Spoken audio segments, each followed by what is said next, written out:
What if the problem wasn't them? What if it was Hollywood? Every era has its icons. The stars who play the game, who charm the cameras, who slip easily into the system. But beneath the surface of red carpets and carefully crafted personas lies another kind of figure. The one Hollywood couldn't label, couldn't control, and most of all, couldn't understand. These were not failure. They were not too strange, too emotional, or too intense. They were simply too real for a machine built on illusion. Some of them spoke in a rhythm no one else heard. Others bled into their roles so deeply it frightened the studios. A few rejected the spotlight altogether, or twisted it into something unrecognizable. They weren't difficult. They were just uncontainable. They were the misfits who didn't want to fit, the prophets ahead of their time, the ones who refused to sand down their edges just to survive in a business that thrives on symmetry and safety. And the result? Hollywood exiled them, or worse, pretended they never existed. But their performances haunt the screen.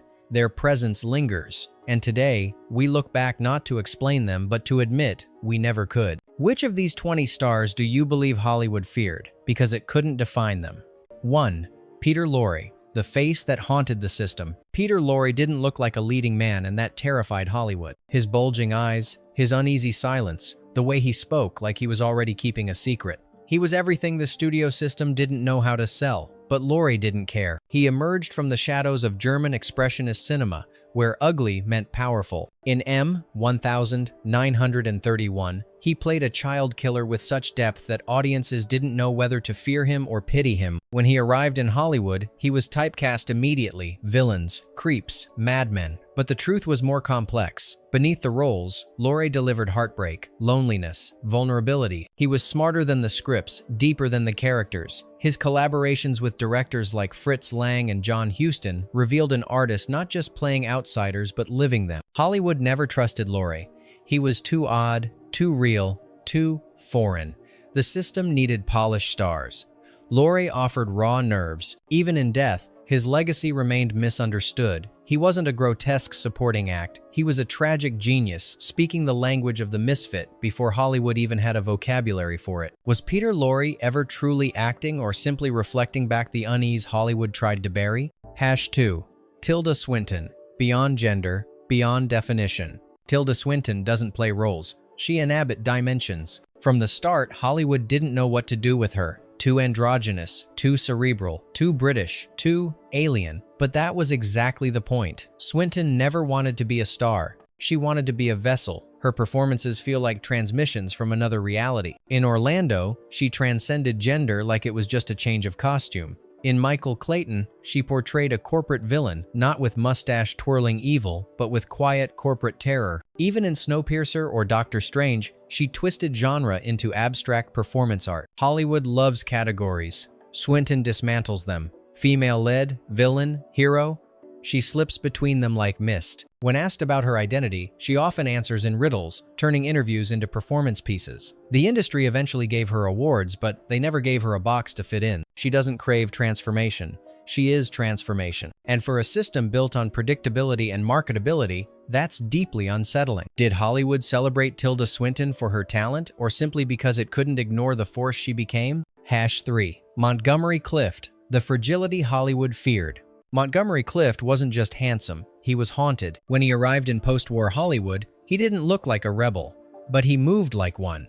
His performances weren't theatrical, they were internal earthquakes. In A Place in the Sun and From Here to Eternity, he didn't speak his pain, he carried it, visibly, like a weight he couldn't set down. Unlike Brando's brute force or James Dean's rage, Clift brought a gentle ache to masculinity. But Hollywood didn't know how to handle that. Vulnerability, after all, wasn't profitable. They wanted strong jaws and tough decisions, not trembling hands and silences that scream. His personal life became a battleground. Struggles with identity, with addiction, with grief. After a near-fatal car crash, the industry watched him unravel, unsure whether to save him or exploit the wreckage. Even in decline, Clift refused to become a caricature.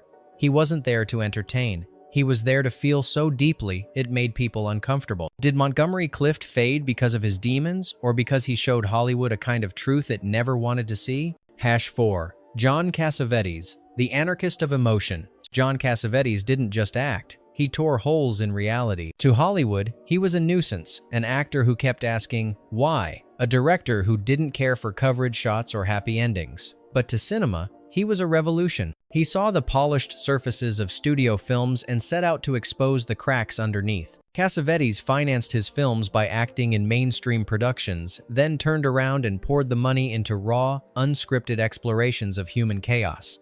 A Woman Under the Influence, Faces, Husbands, they weren't movies, they were emotional minefields. He wasn't looking for Oscar moments. He was looking for truth in the breakdown. Actors adored him, studios avoided him. He refused rehearsals, encouraged improvisation, and treated every scene like a collision. Hollywood had no idea what to make of him. He wasn't marketable. His films didn't test well, but they lasted because they exposed the soul, and the soul doesn't follow three-act structure. Was Cassavetes misunderstood?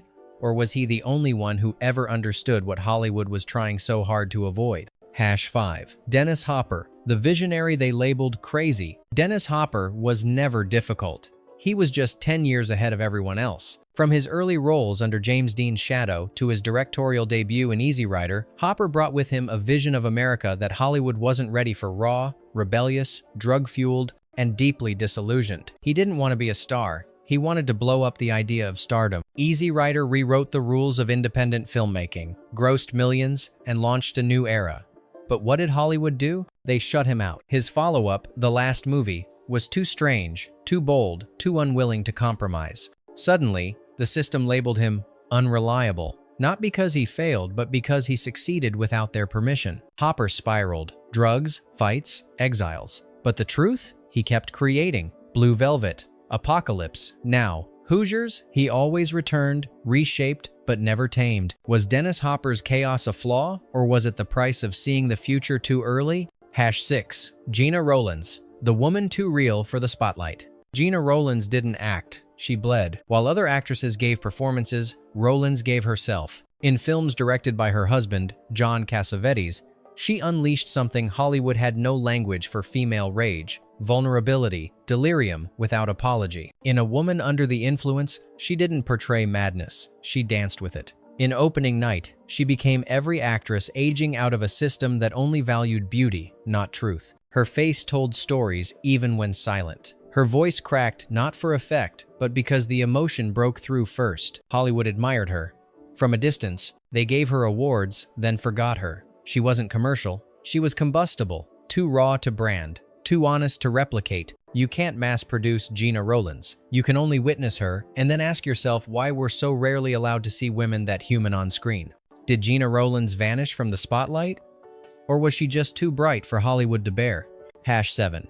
Mickey Rourke, the artist who chose ruin over obedience. Mickey Rourke could have been huge. He had the looks, the talent, the presence. Hollywood offered him stardom on a silver platter, and he threw it back. In 9.5 Weeks and Angel Heart, Rourke exuded danger, sensuality, a kind of damaged magnetism that didn't fit the leading man mold. But he didn't want to be another celebrity. He wanted to feel something real. When the roles stopped satisfying him, he walked away from film into the boxing ring. His face broke, his voice deepened, and when he came back, he wasn't the same. But he was honest. In The Wrestler, he didn't play a fallen icon. He was one. The pain was real. The regret, unfiltered. No vanity, no artifice. Hollywood didn't know what to do with that. They wanted a comeback. He gave them confession. Rourke was never difficult. He was just unwilling to lie on screen or off. Was Mickey Rourke's downfall a tragedy or a final act of artistic defiance? #8. Harvey Keitel, the actor who refused to flinch. Harvey Keitel never blinked. Not in Taxi Driver, not in Bad Lieutenant, not in any scene where most actors would have turned away. Hollywood prefers polish. Keitel preferred truth, even when it was violent, broken, ugly. He wasn't a method actor in the way studios marketed. He was more dangerous than that. He believed every word. Before De Niro became the icon, Keitel was Scorsese's original muse. While others chased awards, Keitel chased roles that scared him: priests with shattered faith, cops addicted to self-destruction, criminals with codes no one else understood. Studios feared him. He wasn't pretty. He wasn't safe. He didn't act, he confronted. Even when blacklisted, even when cast aside, Keitel never softened. He kept digging, and in doing so, he carved a place for brutal honesty in an industry that thrives on illusion. Did Hollywood sideline Keitel because of his intensity or because he held a mirror too close to its soul? #9. Klaus Kinski, the madman Hollywood couldn't cage. Klaus Kinski was terrifying on screen, and off. But genius often is. To call him eccentric would be a disservice. Kinski was volcanic. In Aguirre, the wrath of God, he didn't play madness, he embodied it. Director Werner Herzog risked his life just to capture it. Hollywood flirted with him, then backed away. Too unpredictable, too volatile. But it was that very danger that made his performances unforgettable. He wasn't just acting, he was channeling something primal, something unnerving. Even when he whispered, it sounded like a scream trying to escape. The industry branded him a liability. But audiences couldn't look away. He shattered the line between man and myth and dared the camera to try and catch him. Was Klaus Kinski out of control, or was he the only one brave enough to lose control on purpose? Hasson 0. Gene Wilder, the man who made madness beautiful. Gene Wilder didn't just perform comedy. He tiptoed along its edge, where laughter turns into a scream. Most comedians beg to be liked. Wilder did the opposite. He unsettled. In Willy Wonka, he was charming until he wasn't. In Young Frankenstein, he took parody to operatic heights. And in The Producers, he melted down with such sincerity, it became poetry. What made him dangerous wasn't his humor, it was his stillness. The pause before the punchline. The glint of something deeper behind every wide-eyed grin. Hollywood wanted him to be funny. He insisted on being human. He never chased roles. He disappeared for years at a time. He refused the spotlight when it didn't serve the story. He wasn't chasing laughs. He was chasing truth. And sometimes that truth was absurd, aching, or terrifying. Gene Wilder didn't fit the mold of a leading man, nor the clown. He hovered between laughing at the darkness and daring you to join him. Was Gene Wilder merely whimsical? Or did he understand that madness was the only sane response to a world built on illusion? Hassanon. Isabelle Adjani. The storm in human form. Isabelle Adjani doesn't act. She erupts. In Possession, she gave a performance so raw, so unfiltered, it left audiences disturbed and speechless. Her body convulsed, her voice broke into screams, her soul poured out like blood on concrete. Hollywood likes actresses who are intense but controlled. Adjani shattered that rule. Her roles weren't characters. They were possessions of grief, madness, ecstasy, violence. She won awards. But the system didn't know how to use her. Too foreign, too explosive, too real. She didn't play the muse, she played the apocalypse. Even in French cinema, she was seen as extreme, but extremity was her language. She burned through roles that others would whisper. She refused to simplify trauma for comfort. She showed it in its full, devouring force. Adjani wasn't misunderstood because she was difficult. She was misunderstood because she felt too much and refused to apologize. Was Isabelle Adjani too much for Hollywood? Or was she simply the embodiment of everything it tries to suppress? Hasson 2. Donald Sutherland. The ghost in every room. Donald Sutherland never overacted. He hovered. In every film from Clute to Don't Look Now to Ordinary People, he was present without demanding attention. He could dominate a scene with a whisper, unsettle you with a glance, disappear into silence, and still be unforgettable. Hollywood didn't quite know what to make of that. He wasn't flashy, he wasn't conventional, he was quietly radical. He didn't play heroes, he didn't play villains. He played people on the brink of collapse, of revelation, of vanishing. His restraint was his rebellion. While others shouted, he observed, and in doing so, he exposed the emptiness behind the noise. He never became a blockbuster star. He didn't need to. His power was cumulative. You didn't leave the theater thinking about him, but later, when you couldn't sleep, his face returned. Did Hollywood overlook Donald Sutherland because he didn't scream for attention or because he reflected back the things no one wants to confront? Hasson 3. Sean Young, the star who refused to behave. Sean Young was supposed to be a star. She had the face, the voice, the breakout role in Blade Runner. But Hollywood doesn't just want beauty, it wants obedience. And Sean Young refused. She clashed with directors, spoke her mind, demanded respect on sets where silence was expected. Rumors spread, labels were attached. Unstable, difficult. But when you look closer, the truth stings. She was punished for being honest in a system built on performance on and off screen. After Blade Runner, her career should have soared. Instead, it stalled. Studios whispered, roles vanished. She became a cautionary tale when she should have been a case study in how the industry gaslights women who won't play along. She was never less talented. She just stopped pretending. And for Hollywood, that was unforgivable. Did Sean Young sabotage her own career, or did she simply say out loud what every actress was supposed to swallow? Hasson 4. Crispin Glover. The beautiful unknowable. Crispin Glover doesn't act. He performs confusion. He walks into scenes like a glitch in the system, off rhythm, off script, often off-putting. And that's exactly why he's unforgettable. From Back to the Future to River's Edge to his own surreal film experiments, Glover has built a career out of defying every expectation. His gestures are strange, his pauses unsettling, his presence uncategorized. Hollywood tried to use him, then tried to erase him. He sued producers, made bizarre late-night appearances, and created art films that were closer to psychological tests than narrative stories. Was it an act? Was it real? That's the wrong question. Crispin Glover isn't trying to be understood. He's forcing the audience and the industry to feel uncertain. And nothing threatens Hollywood more than someone who can't be predicted, packaged, or marketed. Was Crispin Glover ever part of Hollywood, or was he just passing through to leave a trail of questions behind? Hasson 5. Jeff Goldblum.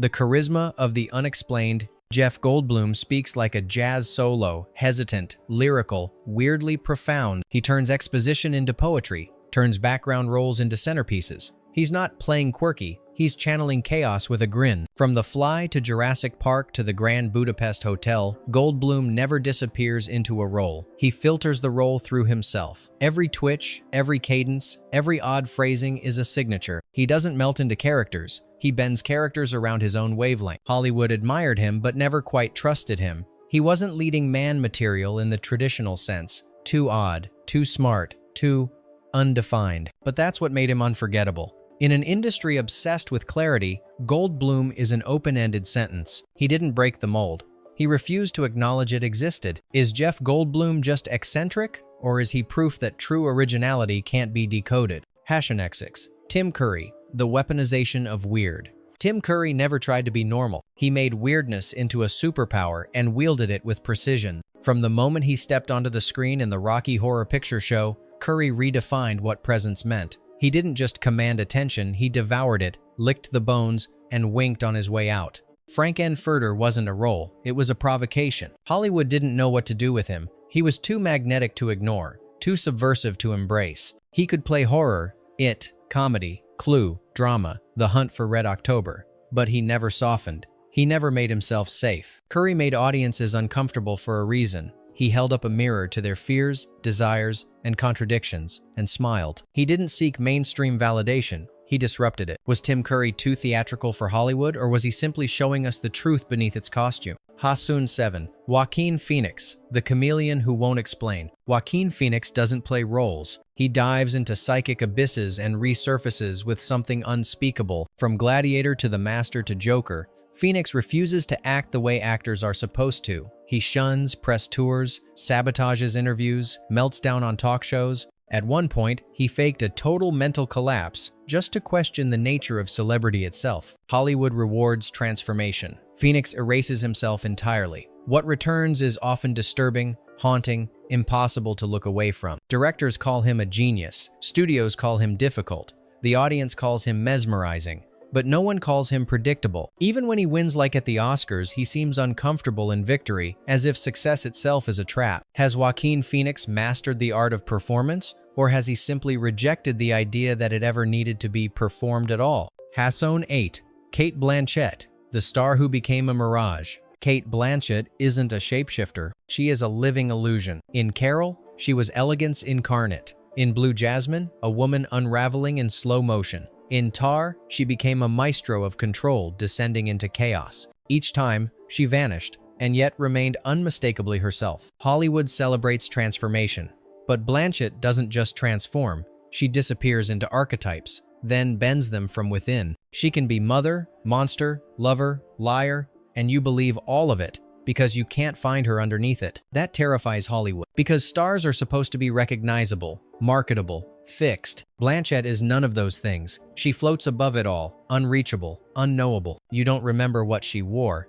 You remember how she made the air feel. Is Cate Blanchett the greatest actress of our time, or a mirror reflecting everything Hollywood wants but can't possess? Hasson. Orson Welles, the genius they tried to silence.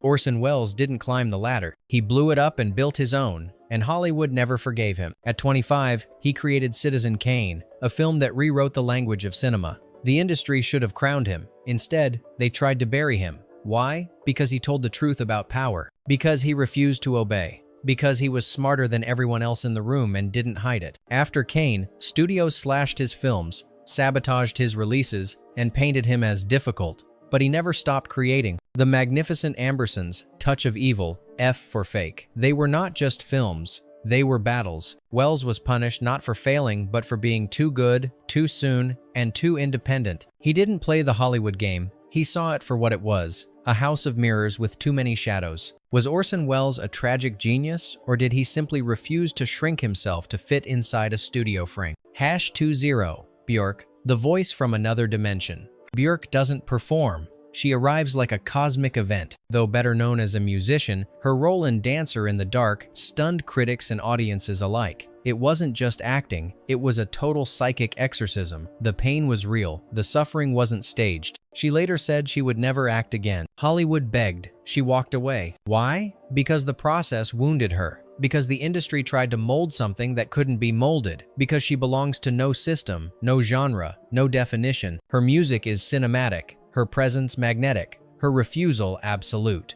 In an era of overexposure, Björk remains a mystery by choice. And that may be the ultimate rebellion in a world obsessed with visibility. Did Björk leave Hollywood? Or did she simply return to the universe that sent her? These were not rebels, not troublemakers, not oddities. They were warnings that the human soul cannot be streamlined for box office appeal. Hollywood couldn't understand them because they weren't there to be understood. They were there to disturb, to challenge, to reflect truths the industry would rather ignore. And in doing so, they became immortal, not as stars, but as forces. Now we ask you, which of these outsiders haunted you the most? Or better yet, which star did we miss because the world still isn't ready for them? Comment below, subscribe if you haven't, and share this video with someone who believes cinema is more than just entertainment.